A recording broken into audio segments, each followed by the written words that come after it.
Hello मेरे प्यारे साथी, नमस्कार। स्वागत है आपका अपने परिवार अंकित एजुकेशन अड्डा पर। आज हम बात करने वाले हैं सुपर टेट के सारे सिलेबस के बारे में।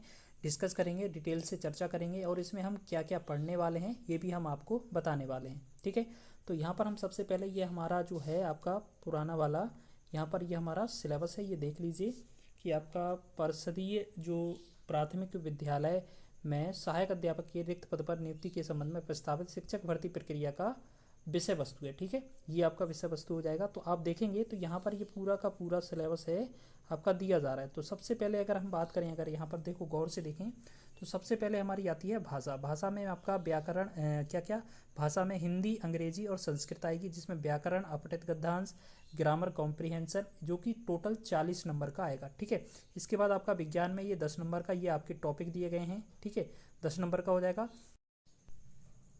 ये जो बुक है बहुत ही शानदार बुक है और सामान्य हिंदी की बुक है और राजपाल सिंह की बुक है, यूनिवर्सल बुक्स के नाम से।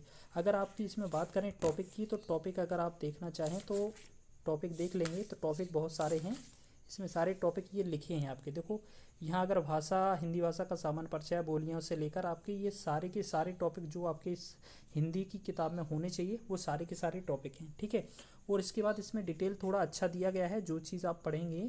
और आगे अगर आप बात करेंगे इसमें, जैसे ये पूरा भाषा का विकास है, कौन सा कब से होता है, किस में कहाँ कहाँ कौन सी बोली बोली जाती है। ठीक है, ये उनके क्षेत्र भी दिए गए हैं। तो ये नामकरण करने वाले ये आपके क्षेत्र हो जाएंगे और ये आपकी उनके नामकरण करने वाले जो हिंदी के विद्वान थे वो हो जाएंगे। और इसके साथ साथ इन्होंने क्या किया है इस बुक में, अच्छा एक चीज़ अच्छा लगा हमें कि जो इसमें है ना विभिन्न प्रतियोगी परीक्षाओं में पूछे गए प्रश्न भी इंक्लूड किए हैं। जैसे आपका यहाँ पर क्वेश्चन दिख रहा होगा आपको, किस वर्ष में हिंदी को कार्यान्वित करने या स्वीकृति का प्रस्ताव मिला था। ये यूपीएसआई 2017 में पूछा गया था इस तरीके से। ठीक है, और आप अगर इसे देखेंगे तो आपका ये टोटल इतना, जैसे मान लें 11 क्वेश्चन है तो 11 क्वेश्चन के जो आंसर हैं वो नीचे इस तरीके से दिए हैं। जैसे आप अगर सेकंड पेज निकालेंगे तो सेकंड पेज में आपके ये क्वेश्चन जो हैं आपके 12 नंबर क्वेश्चन से लेकर आपके टोटल कितना 34 नंबर क्वेश्चन तक हैं। तो आपके ये नीचे आपका आंसर दिया जा रहा है। तो लास्ट में आपको चेक नहीं करना है, आप डायरेक्ट यहीं पर चेक कर सकते हैं या प्रैक्टिस कर सकते हैं। ठीक है, जैसे आपने ये टॉपिक तो ये देख लिया। ठीक है, जैसे हम आपको अब दिखाते हैं आपका वर्णमाला वाला। तो अगर आप हिंदी में वर्णमाला टॉपिक देखेंगे तो आपको इस तरीके से यह उन्होंने वर्गीकृत किया है और इस तरीके से डिटेल दे रखी है। यहाँ पर भी काफ़ी अच्छे से डिटेल है। और लास्ट में आपको क्या है, यहाँ पर हम आपको बता रहे हैं कि इनका जो क्वेश्चन है, ये आपने क्वेश्चन देखो, इन्होंने क्वेश्चन लिखे हैं काफ़ी अच्छे से। जैसे यहाँ पर देखो लिखा है निम्नलिखित में कौन सा वर्ण स्त्रीलिंग नहीं है। तो इस तरीके से ये आप दिए हैं और आंसर दिए हैं। साथ ही साथ यहाँ पर क्वेश्चन देखेंगे तो ये आपके नीचे लास्ट में आंसर है। ठीक है, तो आपने क्या देखा, 20 नंबर का जो हिंदी आना है तो उसके लिए हम तो ये इसका रिवीजन कर रहे हैं, क्योंकि इससे पहले हमने हिंदी जो है वो पढ़ रखा है। ठीक है, अगर हम हिंदी की बात करें तो हमने एक शॉर्ट जो हिंदी थी, एक सामान्य हिंदी करके नाम आती है। आप देखिए इसकी बुक की हालत देख लीजिए किस तरीके से है, यानी कि कितनी बार इसे पढ़ लिया होगा हमने। तो इसमें क्या है, ये सारे टॉपिक तो हैं, ये शॉर्ट नोट हैं इसके, यानी कि इसे रिवीजन करने को देखा जाए तो ये आपके शॉर्ट में ये आपका पूरा वर्णमाला हो जाएगा, वर्ण विचार। इसके बाद संज्ञा हो जाएगा, संज्ञा। उसके बाद आपका अगर देखेंगे तो यहाँ पर विशेषण आ जाएगा, ये सर्वनाम। मतलब इतना इतना आप रिवीजन कर लेंगे तो आपका ये हिंदी है ना, देखो यहाँ पर ये लिख रखा है सर्वनाम। सर्वनाम मात्र इतना पढ़ लें तो इससे आपका रिवीजन अच्छे से हो जाएगा। अब विशेषण को इतना पढ़ लें तो ये आपका रिवीजन अच्छे से हो जाएगा। ठीक है, तो रिवीजन के लिए हमने ये बुक ली थी और प्रैक्टिस क्वेश्चन के लिए हमने ये बुक ली थी। ठीक है, इसके साथ साथ इसमें साहित्य भी है लास्ट में, तो वो भी हमें इससे कवर करना था। ठीक है, और साथ ही साथ हमने एक बुक से भी कवर किया था और बैच से भी पढ़ा था। अब देखो, अब बात करेंगे संस्कृत की। तो संस्कृत के लिए हमने क्या किया है, हमारे पास संस्कृत है ना थोड़ी पहले से भी हमें आती है और पहले से पढ़ रखा था हमने इसको। और इस बार ज़्यादा हमने पढ़ा नहीं है, लेकिन फिर भी ये आसानी से समझ में आ जाती है। तो इसके लिए हमने सिर्फ प्रैक्टिस वाली बुक लेकर आए हैं जिसमें थोड़ी बहुत थ्योरी मिल जाए। ये सुपर टेट अध्यापक के लिए है, ये यूथ कंपटीशन की बुक है। अगर इसकी हम बात करें विशेषता, तो आपको सबसे पहले क्या है, यहाँ पर हमारे सारे टॉपिक मिल जाएंगे, यहाँ पर पेपर भी मिल जाएंगे। ठीक है, अब देखो ये आपका पहला क्या है, उत्तर प्रदेश जो 2019 में पूछा गया पेपर था, ये संस्कृत में कौन से 10 क्वेश्चन पूछे गए थे, ये थे। ठीक है, तो ये आपके 10 क्वेश्चन थे जो कि पूरे के पूरे 10 क्वेश्चन है। आप देख लीजिए टोटल 5 से ही हो गए और 6 से ये आपके माहेश्वर सूत्र से भी क्वेश्चन था देखो, और ये विभक्ति से भी था और ये प्रत्यय से भी था। ठीक है, तो अगर हम इसकी बात करें तो ये तो था इनका पेपर। पेपर के बाद अगर हम देखा जाए तो यहाँ पर हम पहले, ये टोटल पेपर है उनका, पहले टॉपिक पर चलते हैं। तो पहले टॉपिक में क्या है, माहेश्वर सूत्र एवं संज्ञा विचार। तो इसमें क्या है, जो जो चीज़ें लिखी थी, जैसे माहेश्वर सूत्र लिखे थे और भी सारी डिटेल लिखी थी इसमें, और जो चीज़ हमें पढ़नी थी वो इम्पोर्टेंट पॉइंट भी थे इसमें। इसके साथ साथ हमें जो एक्स्ट्रा लगा कि हमें क्या क्या नहीं आता है वो हमने यहाँ पर इंक्लूड कर दिया। नीचे भी थोड़ा लिख दिया, अभ्यंतर प्रयत्न, बाह्य प्रयत्न। ठीक है, ये आपके यहाँ पर लिखे भी हैं, कुछ इनके वर्गीकरण भी हैं, बहुत सारे हैं। ठीक है, और ये आपके प्रयत्न लिखे थे ऊपर, ये वाले अभ्यंतर और बाह्य। तो इसके साथ साथ इन्होंने इसमें किया क्या है, बहुत अच्छी विशेषता क्या है इस बुक की, कि इसके साथ इन्होंने क्वेश्चन दिए हैं। पाणिनि के अनुसार माहेश्वर सूत्र कितने माने गए, 14। तो इसके बाद ये क्या है, हर क्वेश्चन का आंसर इन्होंने दिया है। इस तरीके से अगर हम बात करें वर्ण विचार की और माहेश्वर सूत्र से रिलेटेड, टोटल कितने 97 क्वेश्चन जो है प्रैक्टिस के लिए दिए हैं। तो इस तरीके से ये हम इस वाली बुक से ये प्रैक्टिस कर रहे हैं। दूसरा टॉपिक है कारक विचार, और भी आगे जैसे टॉपिक पढ़ेंगे आप तो और भी है। जैसे हमने इसमें से समाज भी पढ़ा था, तो ये समाज को ज़्यादा गहराई से पढ़ा था, तो थोड़ा डिटेल इसको देखा, इसमें क्या क्या लगता है। इसमें ये प्रैक्टिस क्वेश्चन देखे थे, क्या क्या इसमें पढ़ने वाले थे हम। ठीक है, ये सारे अनुकरण, यथाशक्ति वगैरह। फिर हमने क्या है, इतने सारे ये क्या है, इस समाज के उदाहरण देखो, एक साथ इन्होंने क्या किया है, समाज के संयुक्त उदाहरण देखे हैं, तो इन्होंने क्या है सीधा लिख दिया है। तो आप एक साथ प्रैक्टिस कर सकते हैं। ठीक है, ये इतने सारे समास हैं और कुछ पीछे भी हैं। यहाँ पर हमने कुछ बहुत सारे यहाँ पर पढ़े भी थे। ठीक है, ये पढ़ने के बाद हमने क्या है, यहाँ पर और भी टॉपिक लिखा था कुछ, लेकिन हमने क्या है इसके सीधा प्रैक्टिस लगाना चालू किया। तो प्रैक्टिस में भी हमने क्या है, बहुत सारे क्वेश्चन इसके बना लिए थे। देखो यहाँ पर ये यहाँ पर कलरफुल में लिखा है ना, हाईलाइटर से ये टच है, तो ये हमने क्या है क्वेश्चन के आंसर बनाए थे, जिसमें हमने ये, तो इसमें क्या है, हम जैसे प्रैक्टिस कर रहे थे, तो इसमें जैसे हमने नीलकमल में विशेषण क्या है, तो नीलम है। इस तरीके से हमने ये समास देखे, और समास में हमें एक क्वेश्चन मिला, पितरो समस्त पद में कौन सा समास है। तो आपको पता है ये द्वंद्व समास है, तो इसमें कौन सा द्वंद्व है, इस तरीके से मुझे थोड़ा डाउट लग रहा था, तो इस वजह से मैंने इस पर गोला लगाया और डाउट लिख दिया। ठीक है, कि इसे हम बाद में देखेंगे। और ये सारे हमने समास के प्रैक्टिस कर लिए थे। ठीक है, इतने सारे समाज से रिलेटेड क्वेश्चन जो है ना, बहुत सारे क्वेश्चन थे। कितने थे आपके टोटल, जलमग्न में प्रयुक्त समास का नाम है, तो सप्तमी तत्पुरुष।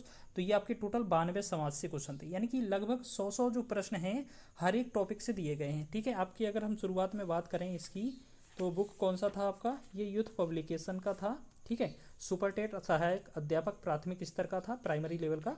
अगर इसमें हम बात करें टॉपिक की, तो ये सारे टॉपिक पहले ये पेपर दिया है, उसके बाद माहेश्वर सूत्र से लेकर ये आपका कहाँ तक, ये आपका गद्यांश, ये आपका ये सारे के सारे, ये आपके सारे टॉपिक हैं। ये गद्यांश से रिलेटेड भी कुछ क्वेश्चन दिए हैं प्रैक्टिस के लिए, तो ये देख लीजिए। तो इसके लिए संस्कृत तो हमने ये कर ली। ठीक है, अगर हम बात करें अब इंग्लिश की, तो इंग्लिश क्या है, थोड़ा बहुत हमारी बेसिक इंग्लिश ठीक है, ग्रामर भी ठीक है, बस हमें क्या है इंग्लिश में वर्ड पावर में दिक्कत आती है थोड़ी सी। जैसे हमारा मीनिंग में, वोकैब में आपका एंटोनियम हो, सिनोनियम हो, इन दोनों में, तो अगर जितनी प्रैक्टिस करेंगे उतनी ही अच्छी हमारी इंग्लिश हो जाएगी। तो फिलहाल तो हमने क्या है, ये एक प्रैक्टिस क्वेश्चन के लिए हमने एक टेस्ट, ये क्या है टेस्ट फॉर्मेट में एक किताब खरीदी थी, जिसमें थोड़ा बहुत डिटेल दी है ग्रामर के बारे में। तो ये भी हमारा किसका, यूथ कंपटीशन टाइम्स का है, जो कि प्राथमिक लेवल का है। अगर हम इसमें बात करें तो यहाँ पर हमने क्या है सारे टॉपिक दिए हैं इन्होंने। क्या का, ये आपका रीडिंग कॉम्प्रीहेंशन से लेकर आपका सेंटेंस टाइप के ऊपर, सब्जेक्ट, प्रेडिकेट या kind sentence, part of speech, ये सारा, फिर tense, article, pronouns, punctuation, word formation ये है। फिर आपका ठीक है active voice and passive voice, word power, ये वाला पोर्शन है ना, इस वाली बुक में थोड़ा कम है। इसके लिए हम क्या है एक अलग से बुक प्रेफर करेंगे, जैसे हम बताएंगे अभी आपको। ठीक है, ये सारा चीज़ें हैं। इसके क्या है क्वेश्चन दिए हैं, जैसे ये तो आपका पेपर था 2019 का इंग्लिश का। ठीक है, इसमें क्या क्या इन्होंने पूछा था 10 नंबर में, ये सारा डाटा दिया था कि आपसे क्या पूछा है। यहाँ पर ये सारे के सारे ये 10 क्वेश्चन दिए थे। ठीक है, अगर हम बात करें यहाँ पर इसमें, तो इसमें जैसे इन्होंने पहला टॉपिक लिया था, पहला टॉपिक कॉम्प्रीहेंशन का था, तो वो तो आपको ज़्यादा इसमें समझ में आएगा नहीं। जैसे आपका दूसरा टॉपिक है टेंस से रिलेटेड, तो टेंस में आपको ये टेंस पढ़ना है पहले, ये क्या क्या इसमें होते हैं, कौन सब्जेक्ट, कौन वर्ब होता है, प्रेडिकेट होता है, या किसके साथ क्या लगता है। ठीक है, इसके साथ साथ इन्होंने क्या है ये पूरा डिटेल दिया है इस पेज पर टोटल। और ये लास्ट में करने के बाद हम काइंड ऑफ सेंटेंस आते हैं, ये भी अगर हम पढ़ लेते हैं तो यहाँ पर हम ये वाला प्रैक्टिस करेंगे। हाँ देखो, अब यहाँ पर क्या है, ये हमारा काइंड ऑफ सेंटेंस हो गया। चलो, अब क्या है, यहाँ पर ये सेंटेंस हो जाएंगे, काइंड्स ऑफ सेंटेंस। तो यहाँ पर ये क्या है, यहाँ पर लिखा है देखो नीचे कहीं प्रैक्टिस दिख रहा है आपको, ठीक है ना। चलो यहाँ पर क्या है, हाँ तो उन्होंने क्या है इसी में मैच कर दिया, ये यहाँ से क्वेश्चन यहाँ पर दे दिए हैं, यहाँ पर विकल्प भी दिए हैं, और आप इनकी क्वेश्चन देख लीजिए, इस तरीके से इन्होंने क्वेश्चन बनाए हैं। तो ये ज़्यादा बुक अच्छी नहीं है, लेकिन आपको इंग्लिश की अगर बुक चाहिए हो तो आप नीतू मैम का देख लीजिएगा, वो बुक बेस्ट रहेगा, ठीक है। और काफ़ी अच्छी ग्रामर भी उसमें होती है। तो ये वाला तो ये इंग्लिश का है, ये हमने इंग्लिश बता दिया आपको, ठीक है। अब हमने भाषा जो है वो 40 नंबर का बता दिया है। अब इसके बाद हम आते हैं विज्ञान के लिए। तो विज्ञान का जो है आपका 10 नंबर का है। तो 10 नंबर में हम देखिए आपको क्या क्या बता देते हैं। हमने क्या है, एक यूथ कंपटीशन टाइम्स का ये विज्ञान का लिखा है ना, सुपर टेट का, यूथ कंपटीशन टाइम्स का सुपर टेट का, ये क्या है, विज्ञान एवं सूचना तकनीकी, ये आपका 10 नंबर का है। साथ ही साथ इसमें सूचना तकनीकी है जो 5 नंबर का आना है, वो भी इसमें इंक्लूड है। जैसे आपका यहाँ पर लिखा है इन्होंने कि दैनिक जीवन में विज्ञान, गति, बल, कार्य, ये आपके विज्ञान के टॉपिक हो गए। और नीचे आपके क्या है, सूचना तकनीकी भी इसी से रिलेटेड है, और ये अलग से 5 नंबर का है, जिसमें कंप्यूटर भी है, स्मार्टफोन है, OIR है, डिजिटल शिक्षण सामग्री है, इस तरीके से है। तो इसमें पहले तो हमें ये क्या है, इन्होंने पेपर दिया था जिसे हमने कट कर दिया है, ठीक है। अगर हम इसमें टॉपिक से बात करें तो दैनिक जीवन में विज्ञान है, इसमें क्या है, ये वाली जो बुक है प्रैक्टिस के लिए तो ठीक रहेगी, क्योंकि इसमें क्वेश्चन थोड़े कम हैं। इन्होंने थोड़ा बहुत यहाँ पर डिटेल बताई है कि कौन का यूज़ कहाँ है, और इसमें इन्होंने कुछ इंस्ट्रूमेंट बताए हैं, और थोड़ा बहुत ये हिस्ट्री बताई है कि किससे रिलेटेड क्या चीज़ है, ठीक है।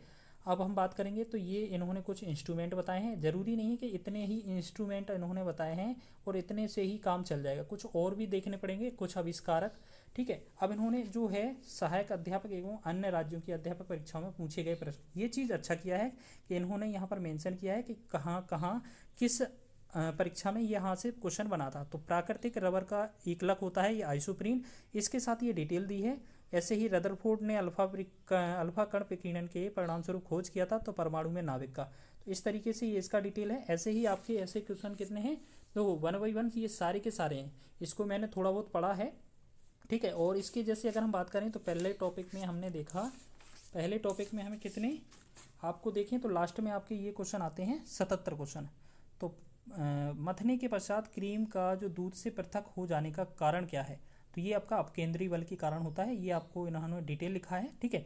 ये पहला टॉपिक था। अगर आप करेंगे दूसरे टॉपिक की बात, तो दूसरा टॉपिक क्या है, गति, हमने यहाँ इसे क्या है कंप्लीट कर लिया था। तो इसमें क्या है, इन्होंने गति के बारे में विरामावस्था, दूरी, चाल, विस्थापन, इसके बाद वेग हो गया, त्वरण, गति के नियम, प्रथम नियम, द्वितीय नियम, ठीक है, और यहाँ पर तृतीय नियम भी बताया है। इसके साथ साथ यहाँ पर ये समीकरण बताएं गति के, वृत्तीय गति, कोणीय विस्थापन क्या होता है, इसके साथ प्रक्षेप गति, उड्डयन काल, परास, ये क्या होता है, ठीक है। और यहाँ पर अब क्या है, वही सेम चीज़ कि कहीं कहीं कौन कौन से क्वेश्चन पूछे हैं अध्यापक परीक्षाओं में, तो ये चीज़ें इन्होंने दी हैं। जैसे अगर हम बात करें तो यहाँ पर ये क्वेश्चन है आपका साइकिल वाला क्वेश्चन है कि कोई साइकिल किसी सीधी सड़क पर नियत चाल से चल रही है, साइकिल के पहिए दर्शाते हैं, तो वृत्तीय और स्थानांतरी गति है, इसका डिटेल सॉल्यूशन है, ठीक है। इन्होंने कुछ न्यूमेरिकल भी दिए हैं जो क्वेश्चन में पीछे आए थे किसी एग्जाम में, ठीक है।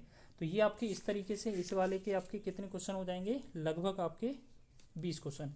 20वां क्वेश्चन क्या था, न्यूटन का पहला नियम के रूप में जाना जाता है, तो जड़त्व के नियम को जाना जाता है। तो इतना सा क्वेश्चन ये पूछा गया था पिछले किसी सहायक अध्यापक के परीक्षाओं में। अब अगला टॉपिक जो है वो बल का है। तो बल से रिलेटेड ये कुछ महत्वपूर्ण परिभाषाएं हैं, जैसे यहाँ पर भी हैं, ठीक है। अब ये अगर देखने के बाद जैसे आप करेंगे तो यहाँ के प्रैक्टिस सेट में क्वेश्चन फिर लगेंगे। तो कहने का तात्पर्य ये है कि अगर हम बात करें तो इसके प्रैक्टिस के लिए हमने जो यूथ कंपटीशन का था वही सेम प्रैक्टिस के लिए लिया है। अगर हम साइंस की बात करें तो हमारे पास साइंस के लिए अलग से एक बहुत पुरानी बुक है, ये आपका RWA की बुक है, अंकित भाटी और मनीष चपराना जी की बुक है। ये बहुत सारे एग्जामों के लिए यूज़फुल है। लेकिन अगर हम बात करें इसमें तो यहाँ पर हमने कुछ टॉपिक कवर किए थे। जैसे अगर हम बात करें फिजिक्स में, अगर यहाँ पर देखा जाए तो फिजिक्स में ये मापन, गति वगैरह इतने सारे टॉपिक हैं। तो इनमें हमें जो जो टॉपिक सुपर टेट में है वो हम इससे कवर कर लेते हैं, क्योंकि इसमें डिटेल थोड़ा ज़्यादा दी है, ठीक है।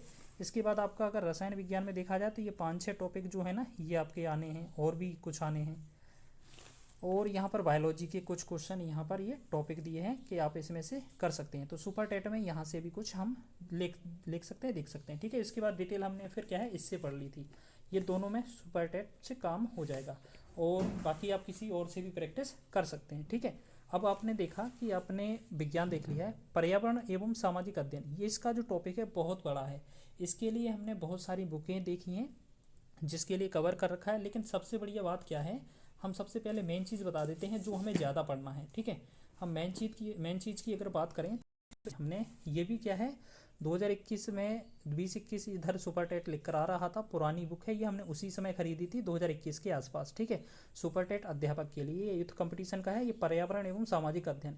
इससे क्या है 10 नंबर का है और इतने सारे ये टॉपिक आपकी यहाँ पर लिख कर बताए जा रहे हैं। देखो सारे टॉपिक लिख कर बताए जा रहे हैं। ठीक है, तो ज़्यादा चीज़ें पढ़ना नहीं है। जैसे आपने यहाँ पर लिख दिया हमारी शासन व्यवस्था, भारतीय संविधान, पॉलिटी पूरा का पूरा, पॉलिटी हो आपका, ये स्वतंत्रता संग्राम, भारतीय समाज सुधारक, या आप कहें यहाँ पर भी, यहाँ पर देखेंगे तो ये आपके टॉपिक लिखे हैं। पृथ्वी की संरचना हो गया, नदियाँ, पर्वत, महाद्वीप, महासागर, जीव एवं प्राकृतिक संपदा, इस तरीके से सौरमंडल हो जाएगा है, भारतीय समाज सुधारक, स्वतंत्रता संग्राम, संस्कृति विरासत, ये हमारा संविधान हो जाएगा, अर्थव्यवस्था मतलब इकोनॉमिक्स हो जाएगा, ये पर्यावरण से रिलेटेड। तो ये सारे जो टॉपिक हैं ना मात्र 10 नंबर में आने हैं, तो ज़्यादा हम क्यों चीज़ें पढ़ें। तो फिलहाल हमने इसके लिए ये बुक खरीदी थी, तो ये बुक हमें बहुत ही अच्छी लगी। क्यों? क्योंकि यहाँ पर अगर हम बात करें जो पहला टॉपिक है पृथ्वी की संरचना, तो यहाँ पर पृथ्वी की संरचना में इन्होंने क्या है क्वेश्चन वाइज दिया है, क्वेश्चन दे दिया है, उसके नीचे डिटेल सॉल्यूशन क्वेश्चन दिया है, डिटेल सॉल्यूशन। ऐसे ही अगर हम बात करें एक क्वेश्चन यहाँ पर है, जियोलाइट क्या है, तो जियोलाइट एक तरीके से क्या है हाइड्रेट सोडियम एल्यूमिनियम सिलिकेट। इसके बाद इन्होंने ये चट्टानों को रूपांतरण कर दिया है मतलब, और लास्ट में एक क्वेश्चन जैसे ये इस तरीके से एग्जाम पॉइंट की दृष्टि से महत्वपूर्ण है वो लिख दिए हैं। तो ये चीज़ें पढ़ने के बाद काफ़ी अच्छा रिवीजन हो जाता है। जैसे अगर हम बात करें दूसरा टॉपिक नदियों का है, तो अगर नदियों में पहला क्वेश्चन है गंगा नदी निकलती है, तो आपका गंगोत्री ग्लेशियर आंसर है। लेकिन आपका इतना सारा ये डिटेल दिया है कि ये 2525 किलोमीटर है, भागीरथी अलकनंदा से देवप्रयाग में मिलती है। ठीक है, उसके बाद 3900 किलोमीटर की ऊंचाई पर स्थित गौमुख के निकट गंगोत्री हिमानी या गंगोत्री ग्लेशियर से निकलती है। ठीक है, और पश्चिम बंगाल में फरक्का नामक स्थान पर बांग्लादेश में प्रवेश करती है। ठीक है, इस तरीके से ये पूरा डिटेल है ना हर क्वेश्चन का है। और यहाँ पर क्या है नदियों का एक साथ एक चार्ट बना दिया गया है जिसमें आप पढ़ सकते हैं कि सिंधु नदी है तिब्बत में, मानसरोवर झील कैलाश पर्वत के निकट निकलती है, कराची के निकट जो है पाकिस्तान में अरब सागर में मिल जाती है। इसकी सहायक नदियाँ ये हो जाएंगी कि इसके किनारे जो बसे नगर हैं ये हो जाएंगे। ठीक है, इसके साथ साथ और भी सारी जो हैं आपकी भारत की नदियाँ, जैसे यहाँ तक भी आपका पूरा कवर हुआ है। जिसे आपने नाम पढ़ा होगा ना, दामोदर नदी जो छोटा नागपुर पठार के पलामू से झारखंड निकलती है, सोन नदी हो गया, ब्रह्मपुत्र नदी हो गया। ठीक है, इसके बाद और सारी ये सारी की सारी नदियाँ हैं। ठीक है, इसके साथ साथ ये क्वेश्चन प्रैक्टिस है हमारी। प्रैक्टिस क्वेश्चन करने के बाद जैसे इन्होंने कितना टोटल क्वेश्चन प्रैक्टिस के लिए कितने दिए थे नदी वाले टॉपिक में 45, काफ़ी अच्छा रिवीजन हो जाएगा। इसके साथ साथ इन्होंने लास्ट में ये भी लिख दिया है कि सिंधु तिब्बत के मानसरोवर झील के निकट चेमयांग ग्लेशियर से निकलती है। रावी नदी का उद्गम स्थल जो है कांगड़ा जिले में रोहतांग दर्रे के समीप होता है। ठीक है, उसके बाद सतलज में जो मानसरोवर झील है इसके समीप जो राकसताल है इससे निकलती है। इस तरीके से ये छोटे छोटे कुछ इंपॉर्टेंट पॉइंट दिए हैं। और अगर हम बात करें आगे, तो आगे हमारा जो टॉपिक है पर्वत का है, तो पर्वत का जैसे इन्होंने एक क्वेश्चन दिया, चलिए ये क्वेश्चन देख लेते हैं। चलिए क्वेश्चन क्या लिखा है, माउंट एवरेस्ट एक भाग है, तो ये आपका नेपाल का भाग है। तो नेपाल के बाद अब हमने क्या है यहाँ पर बहुत सारे पर्वत देखे हैं, ये मोड़दार पर्वत हो जाएंगे, तो यूआर, आल्पस, इरोकीज, एंडीसी, ये सारे हो जाएंगे। किस किस देश में कहाँ कहाँ है ये बताया जाएगा। पूरा का पूरा पर्वत देख लीजिए, अवशिष्ट पर्वत कौन कौन से हैं इनमें से। ठीक है, तो अभी ये सारे देखें, विश्व का सबसे ऊंचा पठार कौन सा है, इस तरीके से सारा कुछ लिखने के बाद अपने डिटेल देखिए। फिर यहाँ पर क्या है भारत की प्रमुख जल अंतराल या पाक खाड़ी जल संधि, तो ये देख लीजिए सारी डिटेल लिखी है यहाँ पर। ठीक है, ये बहुत ही महत्वपूर्ण है, ये एग्ज़ाम की दृष्टि से और एग्ज़ाम में पूछे जाते हैं। ठीक है, ये सारे के सारे अब कुछ पठार हैं, देखो यहाँ पर पठार दिख रहे होंगे। ठीक है, कर्नाटक का, तेलंगाना का। और यहाँ पर अब क्या है ये कुछ महत्वपूर्ण सर्वोच्च शिखर हैं, जैसे काराकोरम की श्रेणी की सबसे ऊंची शिखर जो है केटू है, अन्नामलाई की अनाईमुड़ी है, सतपुड़ा की धूपगढ़ है, इस तरीके से सबसे ऊंची चोटी है, अरावली की गुरु शिखर है। ये आपने कई जगह पढ़ी भी होगी। ठीक है, यहाँ पर ये आपके कुछ महत्वपूर्ण पर्वत हो जाएंगे। लास्ट में इन्होंने क्या लिखा है कि इसके कुछ महत्वपूर्ण 1 पॉइंट, जैसे विश्व की सबसे ऊंची चोटी माउंट एवरेस्ट की दूसरी महिला पर्वतारोही कौन थी, संतोष यादव थी। प्रथम भारतीय महिला बछेंद्री पाल ने एवरेस्ट शिखर पर चढ़ने में 1984 में सफलता थी। तो ये कुछ महत्वपूर्ण पॉइंट भी हैं इनके साथ साथ। ठीक है, तो ये वाली ईवीएस के लिए ये वाली बुक तो मुझे लगी, क्योंकि ज़्यादा कंटेंट हमें पढ़ना नहीं है, पर 10 नंबर के लिए काफ़ी कंटेंट है इसमें और ये हमारा पूछा जा जाएगा। ठीक है, इसके अलावा हमने क्या है एक बुक और ली थी, जो कि काफ़ी सब्जेक्ट के लिए है। जैसे हम बात करें सामान्य अध्ययन है, हल प्रश्नोत्तरी है, ये किस लिए है, किस लिए है, संघ तथा राज्य सिविल सेवा हेतु शिवरावलोकन। ठीक है, इसमें होता क्या है, ये थोड़ा अच्छे लेवल की बुक है। और अगर हम बात करें तो इसमें बहुत सारे टॉपिक हैं। जैसे हम बात करें यहाँ पर, इसमें हम पॉलिटी का अच्छे से दोबारा रिवीजन कर सकते हैं। ठीक है, आर्थिक एवं सामाजिक विकास है, यहाँ इकोनॉमिक्स का भी रिवीजन कर सकते हैं, पर्यावरण का भी इसी में रिवीजन कर सकते हैं। अच्छा है, भूगोल है आपका, इतिहास भी है, वन लाइनर फॉर्मेट में है, संविधान है, उसके बाद आपका साइंस भी है, और आपका ये विज्ञान एवं टेक प्रौद्योगिकी, साइंस एंड टेक है, और ये भी है। ठीक है, इसमें अगर हम बेसिस कर बात करें तो इसमें हमने क्या है, इससे तो है पर्यावरण का रिवीजन किया है। पर्यावरण वैसे मैंने वैसे से पढ़ रखा था, तो ये क्या है, परिस्थितिकी एवं पर्यावरण, तो इसमें काफ़ी अच्छी डिटेल है। और वन लाइनर आपका रिवीजन है ना, देखो हो जाएगा कैसे। अगर देखेंगे तो आप थोड़ा इस बॉक्स को देखें, यहाँ पर क्या लिखा है, राजीव गांधी के नेतृत्व में पर्यावरण एवं वन मंत्रालय का सृजन 17 सितंबर 1985 को किया गया। पर्यावरण संरक्षण अधिनियम कब आया था, 1986 में पारित किया गया था। इंदिरा गांधी द्वारा 1972 में वन्यजीव संरक्षण अधिनियम कब आया था, 1972। ठीक है, उसके बाद राजीव गांधी ने अपने शासनकाल में जो गंगा कार्य योजना थी, गंगा एक्शन प्लान, 1985 में शुरू किया। राष्ट्रीय हरित न्यायाधिकरण अधिनियम 2010 में पारित किया गया। चौथी पंचवर्षीय के दौरान पर्यावरण को विकास के साथ जोड़ा गया। इसके साथ साथ अब देखो, ये तो थी वन लाइनर, सारे के सारे इंपॉर्टेंट पॉइंट। ठीक है, ये भी अब सारे के सारे महत्वपूर्ण ही हैं, अगर आप देखें कि किसके साथ क्या जोड़ा गया था। ठीक है, और यहाँ पर यह करने के साथ साथ हम यहाँ पर टॉपिक वाइज पारिस्थितिकी और पारिस्थितिकी तंत्र से रिलेटेड कुछ क्वेश्चन भी रिवीजन कर सकते हैं। ठीक है, पारितंत्र के और खाद्य जाल हो जाएगा। ठीक है, खाद्य श्रृंखला हो जाएगा, इनके भी कुछ क्वेश्चन है यहाँ पर। जैसे यहाँ पर लिखा है, सर्वप्रथम पारिस्थितिकी स्तूप की परिकल्पना किसने दी थी, चार्ल्स एल्टन ने। मतलब ये वाली बुक भी क्या है, हमारे लिए काफ़ी अच्छी लगी, जो कि रिवीजन में बेस्ट काम आ रही है। ठीक है, अगर इसमें हम देखा जाए तो ये काफ़ी ज़्यादा पढ़ रखी है मैंने, इसमें ईवीएस ज़्यादा पढ़ा है। ठीक है, ईवीएस, तो इसको क्या है, इसके साथ साथ हम इसमें और भी चीज़ें पढ़ सकते हैं। जैसे हम यहाँ का साइंस और टेक बताएं, इसमें साइंस भी है लेकिन साइंस और टेक बताएं हम आपको, बहुत अच्छा है। यहाँ पर देखो, यहाँ पर साइंस और टेक, देखो यहाँ पर साइंस और टेक यहाँ से स्टार्ट है, थोड़ा सा हम यहाँ पर दिखा रहे हैं। देखो यहाँ से क्या है, विज्ञान एवं प्रौद्योगिकी, साइंस और टेक। अब यहाँ पर क्या है, साइंस और टेक से रिलेटेड ये पुराना डिटेल जितना भी होगा, टेलीग्राफ की खोज किसने की, पहला इंटरनेट अस्तित्व में कब आया, अर्पानेट कौन सा था, ये भी बताना है इसमें। ठीक है, इसके साथ साथ अगर हम बात करें, इसमें ये भी लिखा है कि फायरवॉल क्या है, वेब ब्राउज़र क्या है। ठीक है, वेब ब्राउज़र हो जाएगा आपका। और यहाँ पर क्या है, सूचना संचार प्रौद्योगिकी से रिलेटेड कुछ इंपॉर्टेंट पॉइंट। तो कुल मिला के ये हमारा जो टॉपिक है ना, यह साइंस एंड टेक का, आप थोड़ा आगे देखें तो इधर और भी अच्छी से डिटेल दी है हर एक टॉपिक की। जैसे यहाँ पर अगर हम बात करें, आपने देखा होगा ये भी बहुत पूछा जाता है, ये लास्ट में जैसे अंतरिक्ष सामायिकी में देखेंगे तो इस तरीके से ये जो क्वेश्चन है बहुत ज़्यादा पूछे जाते हैं साइंस एंड टेक में, कि चंद्रयान 3 के लैंडर का नाम क्या था, विक्रम था। चंद्रमा पर सॉफ्ट लैंडिंग कब किया, ये 23 अगस्त 2023 को किया। ठीक है, चंद्रयान को कब और किस वाहन से प्रक्षेपित किया गया था, तो किसके द्वारा किया गया था, 14 जुलाई 2023 को प्रक्षेपित किया गया था, LVM 3rd M4 के द्वारा। ठीक है, भारत ने आर्टेमिस समझौते पर हस्ताक्षर कब किया था, 21 जून 2023 को। इसरो की वाणिज्यिक शाखा इस तरीके से हो गया। ठीक है, और भी यहाँ पर कुछ महत्वपूर्ण मिलेंगे, जैसे अंतरिक्ष मिशन गगनयान के लिए नामित अंतरिक्ष यात्री कौन थे, ये आपके नाम दिखे हैं। ठीक है, ये काफ़ी अच्छे अच्छे क्वेश्चन हैं जो अंतरिक्ष से पूछे जाते हैं। ठीक है, और आपने देखा होगा यहाँ से भी क्वेश्चन बहुत बनते हैं। ठीक है, तो कुल मिलाकर ये हमारे 2-3 सब्जेक्ट के लिए ये अच्छा बुक है।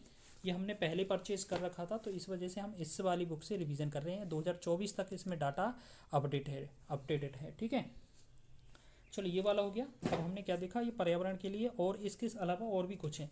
शिक्षण कौशल हम बाद में बताएंगे, इसके लिए सामान्य ज्ञान के लिए करंट अफेयर को एक चैनल फॉलो कर लेना। अब बात करते हैं इसकी तार्किक ज्ञान की और इस गणित की। अब गणित को हमने नहीं बताया, रीजनिंग को हमने नहीं बताया, क्योंकि अगर बात करें हमें इसको पढ़ने की आवश्यकता नहीं है, क्योंकि हमें मैथ और रीजनिंग पहले से ही आता है। काफ़ी सारे एग्ज़ाम हमने क्लियर कर रखे हैं, वो हमने आपको बताए भी होंगे कि हमारा मैथ स्कोर भी अच्छा होता है। और हम 8 साल से, लगभग 8 या 9 साल से हम मैथ का टीचिंग कर रहे हैं, मैथ पढ़ा रहे हैं एकेडमिक लेवल का।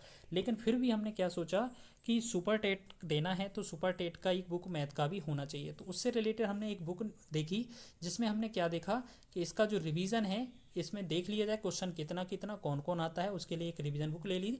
तो वो भी हमने किसकी, यूथ कंपटीशन की ली थी। अब यहाँ पर हमने क्या है, गणित और तार्किक ज्ञान रीजनिंग, मतलब 25 नंबर के लिए ये क्वेश्चन हमने ली थी। यहाँ पर हमें ये पहले अगर हम देखें अंक की क्षमता से लेकर अगर हम देखें यहाँ तक टोटल पूरा मैथ है, ठीक है। मैथ में हमें कोई परेशानी नहीं होती है। तो सबसे पहले हम क्या करें, यहाँ पर ये सिलेबस दिया था, यहाँ पर क्या है, ये पेपर दिया है। पेपर के बाद यहाँ पर क्वेश्चन जो है, हाँ अगर कोई बिगनर है या जो सीखना चाहता है मैथ तो इससे से भी प्रैक्टिस कर सकता है। अच्छा चीज़ें इसमें दी हैं शॉर्ट तरीके से। सबसे पहले संख्या है, उनका वर्गीकरण है, बस संख्या है कौन कौन सी संख्या होती है इस तरीके से, ठीक है।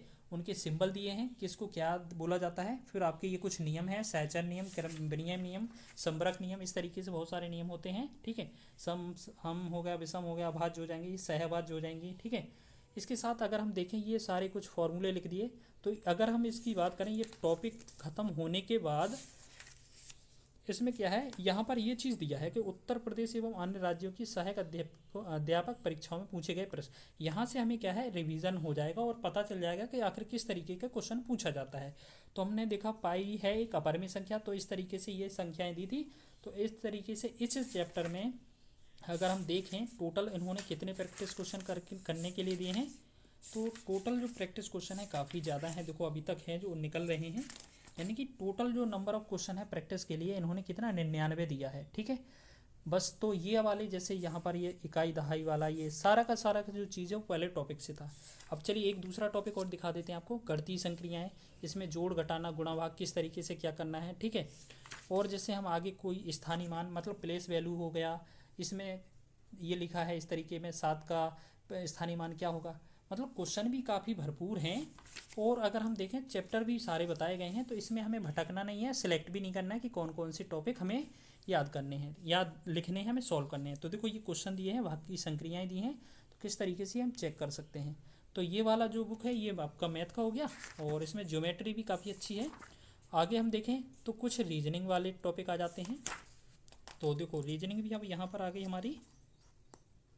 तो यहाँ पर अगर हम देखें रीजनिंग में, तो रीजनिंग में हमने यहाँ से देखा, तो रीजनिंग के लिए ये है हमारे काफ़ी प्रैक्टिस है। यहाँ पर क्वेश्चन देखो, यहाँ पर बहुत सारे टॉपिक हैं, सारे हैं घन जितना भी मतलब रीजनिंग आता है।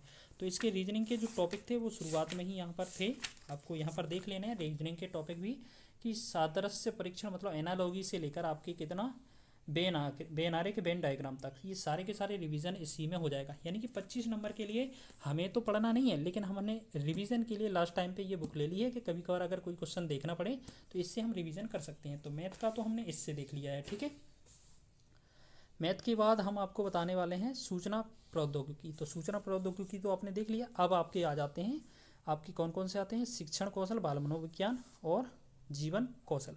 तो अगर हम बात करें इसमें, तो इन सब के तीनों के लिए सबसे पहले हम बात करें, सबसे पहले हमने इस 10 नंबर के लिए बाल मनोविज्ञान और शिक्षा शास्त्र, ये बहुत अच्छी बुक हमें लगी, क्योंकि मुझे सीडीपी जो है ना बिल्कुल नहीं आती थी, और मैंने इस बुक को रीड किया, पढ़ा, बहुत ही आसानी से समझ में आई, सरल भाषा के साथ इस बुक में लिखा गया है। और ये वैसे तो ये इतने सारे एग्जाम के लिए है, लेकिन ये क्या है वन लाइनर फॉर्मेट में है, बहुत ही अच्छा है और टॉपिक वाइज है। जैसे अगर हम बात करें इसमें ये सारे सिलेबस टॉपिक के नाम दिए हैं, शिक्षा मनोवैज्ञानिक परिचय, इस तरीके से ये आपका बुद्धि, व्यक्तित्व, स्मृति, विस्मृति, रुचि, ध्यान, अभिप्रेरणा, इस तरीके से ये आपके पूरे हैं, ठीक है। और इसमें साथ ही साथ लास्ट में क्वेश्चन पेपर भी है। अगर हम देखें पहला टॉपिक है इसमें शिक्षा मनोविज्ञान विज्ञान का अर्थ, एक परिचय, या सारा का सारा इसमें दिया है और ये थोड़ा डिटेल दी है। और यहाँ पर ये सारे मनोविज्ञान है, किसने किसको क्या माना। जैसे आपने 16वीं शताब्दी में आत्मा का विज्ञान, 17वीं शताब्दी में मन का विज्ञान, और 19वीं शताब्दी में चेतना का विज्ञान, और 20वीं शताब्दी में व्यवहार का विज्ञान माना था शिक्षा को। तो इस तरीके से ये मनोविज्ञान की सारी परिभाषाएं थी। और यहाँ पर अगर हम बात करें कुछ परिभाषाएं हैं मनोविज्ञान व इनका शिक्षा में योगदान, जैसे विलियम जेम्स मनोविज्ञान के जनक, प्रकारवाद संप्रदाय के जनक, जीन पियाजे इसके लिए जाने जाते हैं, ठीक है। और ये कुछ और महत्वपूर्ण जनक हैं, किसका किसमें योगदान है। डायरेक्ट आपने देखा होगा जो है H.E. आर्मस्ट्रांग ने ह्यूरिस्टिक खोज विधि की जनक, विलियम किलपैट्रिक वाला है प्रोजेक्ट विधि के जनक। तो इस तरीके से ये अगर आप ऐसे थोड़ा इसमें देखो, ये यहाँ पर भी दिया है अधिगम के प्रकार कौन कौन से हैं, अधिगम के सिद्धांत। अधिगम के अगर हम बात करें थर्नडाइक ने नियम दिए थे 2, सीखने के 3 नियम बताए थे, कौन से 3 मुख्य नियम, 5 गौड़ नियम। तो यहाँ पर 3 थे, प्रभाव का नियम, तत्परता, अभ्यास का नियम, 3 हो गए।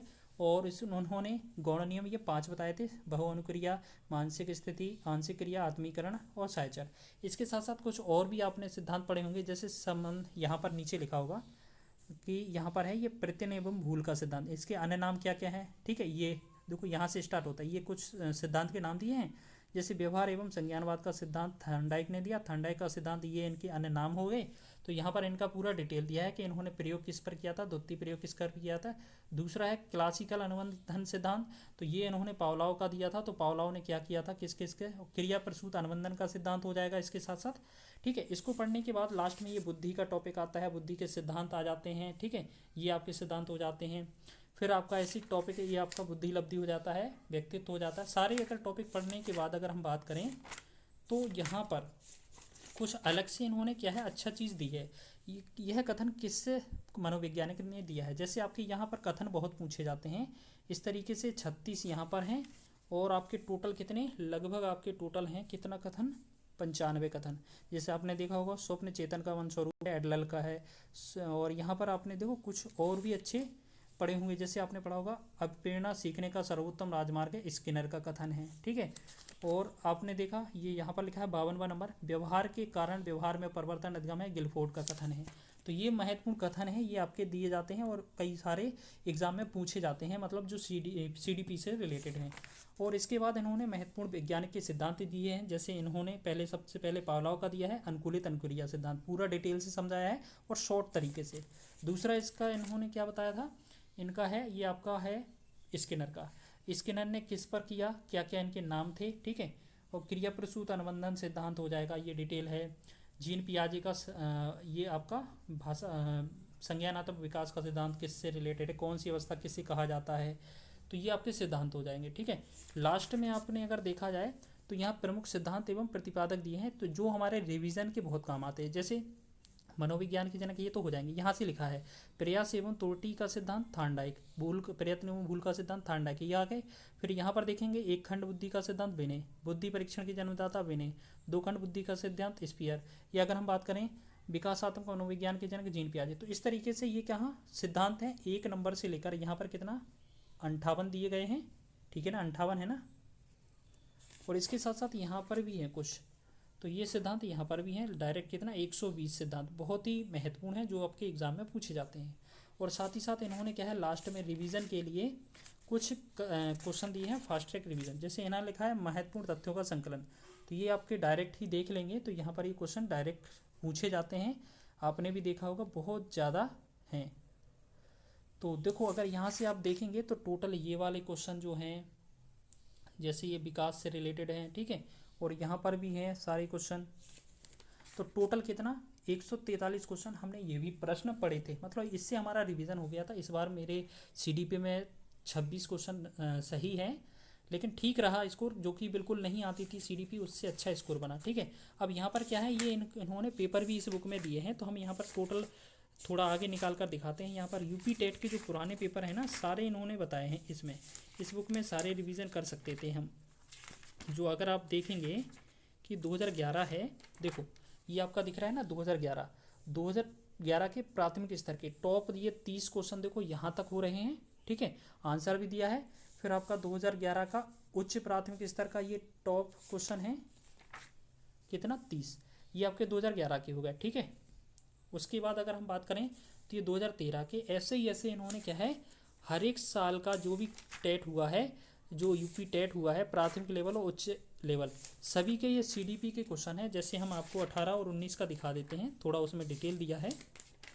जैसे देखो यहाँ पर 18 का देखेंगे तो 2018 से थोड़ा अच्छा इन्होंने लिखा है डिटेल में, जैसे उत्तर प्रदेश शिक्षक पात्रता परीक्षा प्रश्न पत्र, यहाँ लिखा है पश्च अन्वेषण तथा साधन साक्ष्य विश्लेषण निम्न में से किसके उदाहरण है, तो ये स्वतः शोध यहाँ पर लिखा है, ठीक है। और यहाँ पर अगर जैसे लास्ट क्वेश्चन में जाएंगे हम, यहाँ पर लिखा है निम्न में से कौन सा थार्नडाइक के अधिगम के प्राथमिक नियमों में शामिल नहीं है।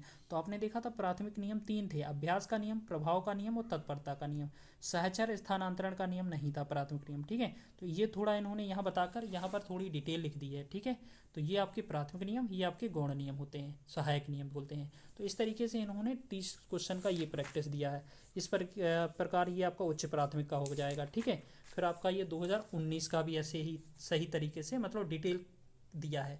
तो इस प्रकार हमने क्या है CDP जो 10 अपना यूपी टेट में सी टेट में 30 नंबर का पूछा जाता था, तो उससे क्या है हमने इस वाली बुक से इसका रिवीजन किया है। सी टेट में अच्छा स्कोर बना था, लेकिन अब क्या है सुपर टेट वाली बात है, तो ये तो हमारा रिवीजन के लिए हो जाएगा, ठीक है। तो सुपर टेट के लिए हमने एक इन्हीं की जो यूथ कंपटीशन है उसका एक बुक खरीदी थी। तो ये भी बुक अच्छा है। अगर हम बात करें प्रैक्टिस सेट की, तो यहाँ पर अगर देखो यहाँ पर टॉपिक दिए हैं, यहाँ पर पहले बाल मनोविज्ञान के 6 टॉपिक हैं, उसके बाद शिक्षण कौशल के हैं 8 और आपके जीवन कौशल के हैं 6। तो इस तरीके से इन्होंने सारा दिया है यहाँ पर डिटेल। तो हम देख के आपको बता देते हैं, ये भी बुक अच्छा है अगर प्रैक्टिस करना चाहें तो, क्योंकि इसमें टॉपिक वाइज दिया है। अगर हम देखो यहाँ पर देखें, जैसे हमने पहला टॉपिक देखा तो यहाँ पर उन्होंने टॉपिक कौन सा था, बाल मनोविज्ञान व्यक्तिगत विभिन्नता। तो व्यक्तिगत विभिन्नता की जो 2-3-4 परिभाषाएं दी हैं, कथन दिए हैं, ठीक है। इसके बाद उनको ये टॉपिक वाइज इस उन्होंने बताया है कि किस किस क्षेत्र में है। और बस हमें क्या है सबसे अच्छा लगता है ये वाला चीज़, क्योंकि उन्होंने क्वेश्चन दिया है प्रोजेक्ट प्रणाली के जन्मदाता किलपैट्रिक, शॉर्ट में थोड़ा मिस्टेक है इसमें लिखने में, डॉल्टन विधि मिशेलन पाखर्स्ट, किंडरगार्टन विधि फ्राबिल हो जाएगा, किंडरगार्टन प्रणाली शिक्षा दी जाती है खेल विधि के द्वारा। तो ये तो इन्होंने व्यक्तित्व से रिलेटेड थोड़े क्वेश्चन दिए, स्मृति से रिलेटेड ये क्वेश्चन दे दिए, ठीक है। स्मृति के अंग कौन कौन से हैं, सीखना, धारण करना, पुनः स्मरण, पहचान करना, ठीक है। इसके साथ साथ अगर आप देखें फिर स्मृति के बाद आपका विस्मृति आ जाता है। तो विस्मृति से रिलेटेड कुछ महत्वपूर्ण पॉइंट हैं, क्वेश्चन है, ठीक है। इस तरीके से ये ऑब्जेक्ट लिख लेंगे। अब कल्पना से रिलेटेड हो गए। तो ऐसे ही अगर आप देखते जाएंगे तो हर एक टॉपिक पे उन्होंने कवर किया है। तो इससे तो हमारा रिवीजन हो जाता है। जैसे आपने अधिगम वक्र पढ़ा होगा टेट में, तो ये सारे वक्र थे, आपने पढ़ा होगा, क्या क्या पढ़ा होगा, जैसे सरल रेखी वक्र, उन्नतोदर वक्र, नतोदर और मिश्रित वक्र। तो इसके साथ साथ हमने क्या है इसके आगे के भी चैप्टर कुछ पढ़ लिए हैं। यहाँ पर जो है अभिप्रेरणा से रिलेटेड कुछ परिभाषाएँ दी गई हैं, ठीक है। यहाँ पर जैसे आपने ये पढ़ा भी तो होगा ना कि अधिगम की सर्वश्रेष्ठ मार्ग अभिप्रेरणा है, स्किनर का है, ये इस तरीके से कथन है। तो ये वाली भी जन्मजात प्रेरक, ये आपके इस तरीके से होते हैं। तो ये आपके पढ़ने के साथ साथ आपके सारे टॉपिक में है ना पूरा दिया है। जैसे अगर आप मूल प्रवृत्ति पढ़ रहे हैं तो मूल प्रवृत्ति की परिभाषा हो जाएगी, जन्मजात हो जाएगी। इसके साथ साथ ये आपकी मूल प्रवृत्ति की सारी मूल प्रवृत्ति और संवेग इनके साथ जो जो जुड़ा होता है वो लिखे हैं, ठीक है। ये सारे के सारे इन्होंने अच्छे तरीके से इस वाली बुक में बताए हैं। तो ये पूरा का पूरा, लेकिन इसके साथ साथ भी हम यहाँ पर नहीं रुके ना, हमने इनको देखा। फिर हमने क्या है, हमें एक सर का बुक मिला, बहुत ही शानदार बुक, जो कि CDP के लिए बहुत ही अच्छा है। तो बहुत सारे बच्चे क्या है, ये सुपर टेट स्पेशल है, प्राथमिक सहायक शिक्षक भर्ती परीक्षा उत्तर प्रदेश के द्वारा, ठीक है। ये 2021-22 तक अच्छा है और ये हाथ के द्वारा लिखित नोट्स है, ये हमारे पास अवेलेबल है और हमारे एरिए में मिल जाता है, ठीक है। अगर हम बात करें दीपक सिंह राजपूत, ये सर हैं, ये बाल मास्टर दीपक के नाम से इनका यूट्यूब चैनल है, लेकिन उतना ज़्यादा पॉपुलर नहीं है। ये वर्तमान में बिहार में शिक्षक हैं, ठीक है। अगर हम इसमें बात करें इनकी कंटेंट की, तो बहुत ही शानदार तरीके से, जैसे हम आपको बताएंगे, सबसे पहले आप देखो यहाँ पर देखेंगे शिक्षण कौशल। तो आपने देखो एक बार आपने पढ़ा होगा कि इस तरीके से हर एक व्यक्ति के कथन होते हैं। तो सबसे पहले यहाँ पर हम क्या कर लेते हैं, शिक्षण कौशल की बात करते हैं। इन्होंने क्या है, सबसे पहले ये टॉपिक बताए हैं, टॉपिक के नाम क्या क्या है देख लीजिए। शिक्षण कौशल में ये सारे टॉपिक हैं, ठीक है। ये आपने देखा है, जैसे यहाँ पर क्या क्या लिखा है, शिक्षण की विधियाँ, शिक्षण अधिगम के सिद्धांत, वर्तमान भारतीय समाज एवं प्रारंभिक शिक्षा, समावेशी शिक्षा। फिर आपके ये आपका दूसरे भाग में बाल मनोविज्ञान का टॉपिक आ जाते हैं। फिर आपके ये पूरा बाल मनोविज्ञान हो जाने के बाद जीवन कौशल प्रबंधन, अभिवृत्ति, और ये हो जाता है, ठीक है। अब देखो सबसे पहले हम जीवन कौशल को ओपन करते हैं। बस इनकी गलती थोड़ी सी इतनी है कि इन्होंने अपनी बुक में ये बीच में अपना जो चित्र है वो गलत लगा दिया। अगर ये साइड में लगा होता तो शायद बहुत अच्छी लगती है बुक। शिक्षण की विधियों एवं कौशल के बारे में जानेंगे तो सबसे पहले इन्होंने शिक्षण की विधियाँ बताई हैं। तो ये कुछ महत्वपूर्ण 22 विधियाँ बताई हैं। तो इनको देखो एक एक करके इन्होंने अच्छे से डिटेल बताया है। आगमन विधि में क्या होता है, उदाहरण से नियम की ओर चला जाता है। आगमन विधि के प्रतिपादक अरस्तु हैं, बाकी आप और डिटेल भी पढ़ सकते हैं। जैसे हम यहाँ पढ़े निगमन विधि, तो निगमन विधि में नियम से उदाहरण की ओर चला जाता है। आगमन निगमन विधि दोनों मिक्स है, ठीक है। विचार विमर्श, परियोजना विधि, इसके साथ साथ ये सारी की सारी, जैसे अगर हम विधि निकाल देते हैं, विधि कवर करने के बाद हमारा जो दूसरा टॉपिक आता है, दूसरा टॉपिक हम देखेंगे। अगर यहाँ पर ये थोड़ा आगे निकल जाते हैं तो हम जैसे थोड़ा जो इम्पोर्टेंट टॉपिक है ना उनको बता रहे हैं। जैसे इन्होंने क्या किया है, जैसे टॉपिक ख़त्म होता है, टॉपिक ख़त्म होने के बाद ये जरूर दिया है इन्होंने, जैसे शिक्षण विधि और उनके प्रवर्तक। तो अगर देखेंगे तो एक बार में ही इन्होंने आगमन विधि के जनक अरस्तु, निगमन के अरस्तु, संवाद विधि, वार्तालाप विधि के प्लूटो, इस तरीके से ये कितना हमारे 32 क्वेश्चन महत्वपूर्ण दिए हैं जो एग्जाम की दृष्टि से बहुत ही महत्वपूर्ण है। ठीक है, अब जैसे दूसरा टॉपिक हमारा है वर्तमान भारतीय समाज एवं प्रारंभिक शिक्षा। तो इन्होंने क्या है, पहले तो कथन दिए, फिर एक एक करके इन्होंने हर एक जो बौद्धकालीन, देखो बौद्धकालीन शिक्षा हो जाएगा, मध्यकालीन शिक्षा हो जाएगा, तो किस तरीके से लिखा है इन्होंने, इसका जो डिटेल है हम दोबारा एक वीडियो में अलग से दे देंगे कि ये बुक कहाँ से मिलेगी और किस तरीके से। जैसे अगर हम बात करें बुड का घोषणा पत्र, बुड के घोषणा पत्र में क्या क्या बताया गया था, ये पूरी डिटेल थोड़ी एक पेज में, ठीक है, अच्छा है। उसके साथ साथ हंटर आयोग के बारे में इन्होंने थोड़ा एक पेज अच्छा से डिटेल लिखा, ठीक है, हंटर का मत था। फिर आपका अगर हम बात करें गोखले विधेयक में क्या बोला गया था, बिल्कुल अच्छे तरीके से बताया है इन्होंने। फिर आपका अगर जैसे आए तो स्वतंत्रता पश्चात के बाद शिक्षा के प्रयास क्या किए गए, तो कोठारी आयोग किस तरीके से। अगर हम बात करें इन्होंने पूरा जो बुक है ना, पूरा इसी तरीके से हैंड राइटन नोट्स के माध्यम से बनाया है। NEP 1986 थी ना, राष्ट्रीय शिक्षा नीति, उसके बारे में बताया है। तो इस तरीके से अगर हम ये टॉपिक निकल जाते हैं सारे, अगर ये टॉपिक निकाल दें तो सब इसके लास्ट में उन्होंने कुछ फुल फॉर्म दी हैं कि किसका फुल फॉर्म क्या क्या होता है, NCERT NCT, ठीक है, और ये लास्ट में भी है SMC। इसके बाद ये क्या करते हैं लास्ट में, जो जैसे हमारा पूरा सब्जेक्ट ख़त्म हो जाए तो यहाँ पर कुछ और लिखा है इन्होंने, 2009 लिखा है, यानी राष्ट्रीय जो कौन सा है ये शिक्षा का अधिकार अधिनियम 2009, इसको भी डिटेल से लिखा है। और इन्होंने यहाँ पर ये राष्ट्रीय शिक्षा नीति 2020 है, इसको भी लिखा है, ये किसकी अध्यक्षता में थी, क्या क्या इसमें प्रावधान किए गए हैं, किस पर इसके स्तंभ कौन कौन से हैं, सारा इसमें लिखा है। ठीक है, अब ये मुख्य बिंदु देखने के बाद अगर हम बात करें, यहाँ थोड़ा और आगे निकालते हैं। अब देखो ये थोड़ा निकल गया, फिर उन्होंने क्या किया है, महत्वपूर्ण तिथियां एक साथ दे दी हैं, बुड डिस्पैच कब आया था, या इस तरीके से हंटर कमीशन या हरटांग समिति हो गया, इस तरीके से मुदालियार आयोग हो जाएगा, दूरदर्शन की स्थापना कब की गई थी, NCERT की स्थापना ये कब की गई थी, NVS की कब की गई थी, इग्नू की कब की गई थी, स्कूल चलो अभियान की शुरुआत कब हुई थी, सर्व शिक्षा अभियान की शुरुआत, ये इस तरीके से इन्होंने ये दिए हैं डिटेल।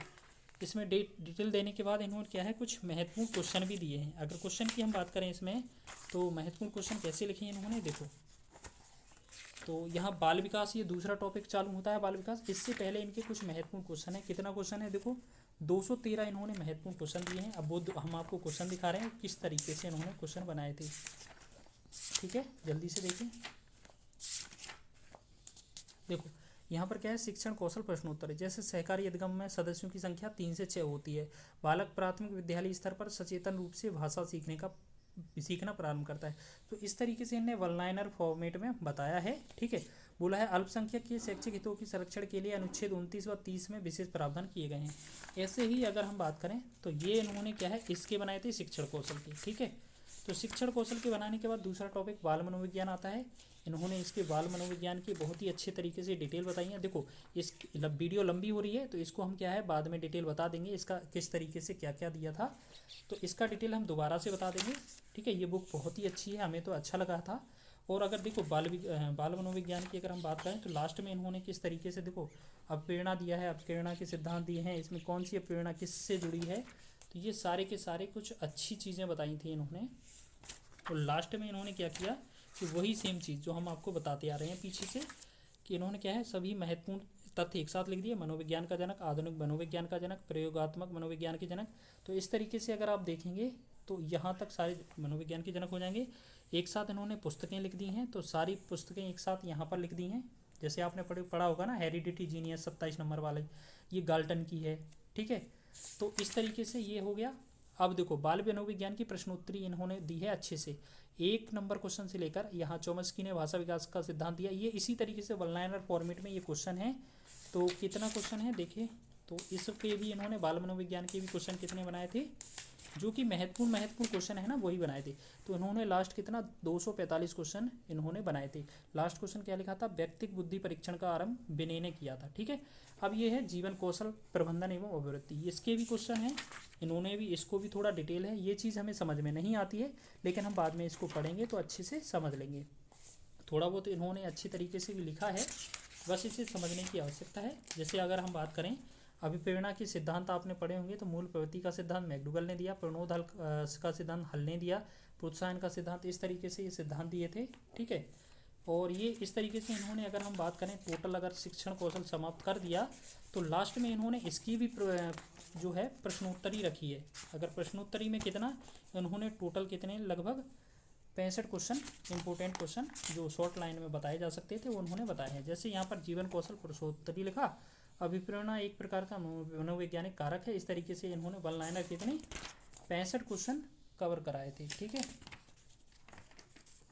तो ये टोटल 65 हो जाएंगे। इसके बाद उत्तर प्रदेश सहायक अध्यापक परीक्षा 2018 में शिक्षण कौशल के कौन कौन से क्वेश्चन पूछे गए थे, ह्यूरिस्टिक विधि के प्रतिपादक कौन थे। इस तरीके से ये कितने टोटल 10 क्वेश्चन पूछे गए थे। और बाल मनोविज्ञान के ये वाले 10 क्वेश्चन पूछे गए थे। क्या क्या थे, गैने के अधिगम पदानुक्रम में अधिगम की सर्वोच्च अवस्था कौन सी होती है, समस्या समाधान। तो ये आपके इससे रिलेटेड थे। और जीवन कौशल के कौन कौन से 10 क्वेश्चन पूछे गए थे, तो ये टोटल 30 क्वेश्चन पूछे गए थे उसमें, तो ये सारे बताए थे इन्होंने। ठीक है, इसके साथ साथ अब 2019 की परीक्षा आई तो उसमें भी तो 10-10 क्वेश्चन पूछे थे। तो शिक्षण कौशल से ये इस तरीके से विकल्प आधारित क्वेश्चन पूछे गए थे, क्योंकि आपको पता है 2018 तक विकल्प नहीं चलता था, 2019 में विकल्प शुरू हुआ था इसमें आना, तो ये हो जाएंगे। उसके बाद ये बाल मनोविज्ञान के क्वेश्चन थे। तो ये वाली जो बुक है ना, इसके हम दोबारा से अच्छे से डिटेल बता देंगे दोबारा से। ठीक है, और कुछ इन्होंने विशिष्ट चीज़ें लिख कर दी हैं यहाँ पर, अगर ये पढ़ना चाहें तो पढ़ सकते हैं। ठीक है, तो कुल मिला के ये जो बुक थी बहुत ही अच्छी बुक थी। तो हमने CDP का भी बता दिया, तो सारी चीज़ें बता दी हैं। ठीक है, ज़्यादातर हम जो अध्ययन है वो किताबों से कर रहे हैं। जो चीज़ कॉन्सेप्ट समझ में नहीं आता है तो वो हम इसमें आपका बैच से पढ़ लेते हैं। हमारे पास एक बैच पहले से ही रखा है। ठीक है, अगर वीडियो पसंद आई है तो वीडियो को लाइक करें, शेयर करें, चैनल पर नए हैं तो चैनल को सब्सक्राइब कर लें।